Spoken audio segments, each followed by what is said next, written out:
Good morning, Whittier Wildcats. I am Miss Smith, your Princessipal, and I have the great honor to read a few chapters of James and the Giant Peach. But before I get started with that, I'd love to acknowledge our cameraman, Mr. B, Mr. Jardee. He's the one that has done the camera and the filming for all of these little mini episodes of James and the Giant Peach by Whittier staff and friends. So I get to start with chapter 31, and we're going to go to chapter 33. Chapter 31, James and the Giant Peach. "How fast we are going all of a sudden," the ladybug said. "I wonder why." "I don't think the seagulls like this place any better than we do," James answered.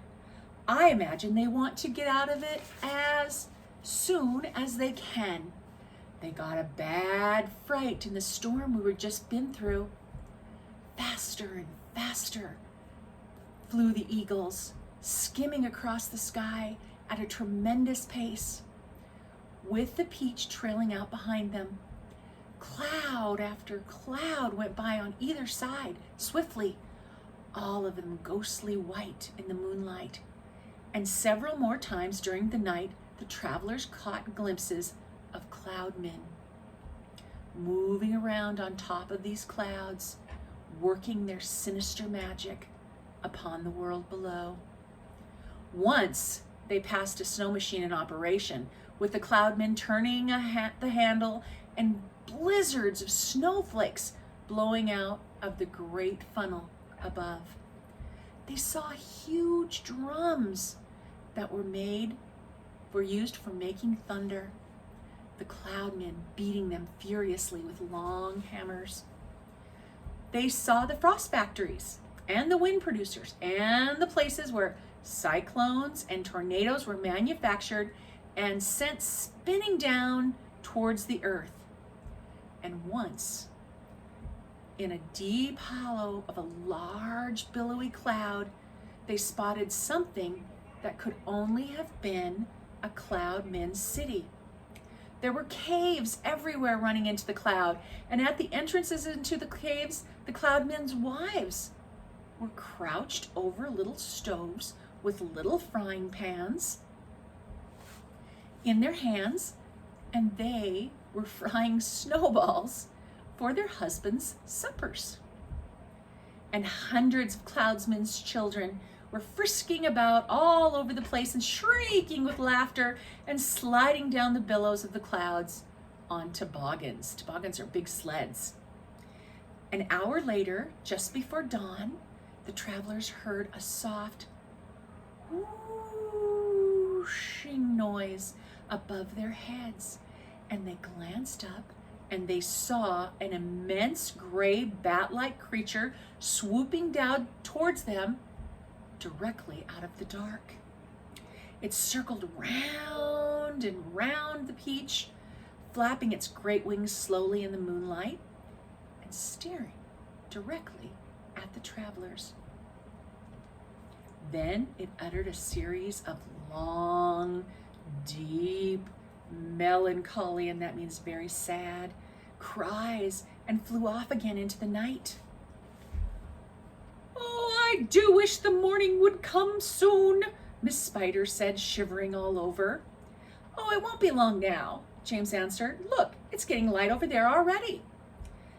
They all sat in silence, watching the sun as it came up slowly over the horizon to the rim and started a new day. Chapter 32. And when full daylight came at last, they all got to their feet and stretched their poor cramped bodies. And then the centipede, who always seemed to see things first, shouted, "Look, there's land below." "He's right," they cried, running to the edge of the peach and peering over. "Hooray! Hooray! It looks like streets and houses, but how enormous it is."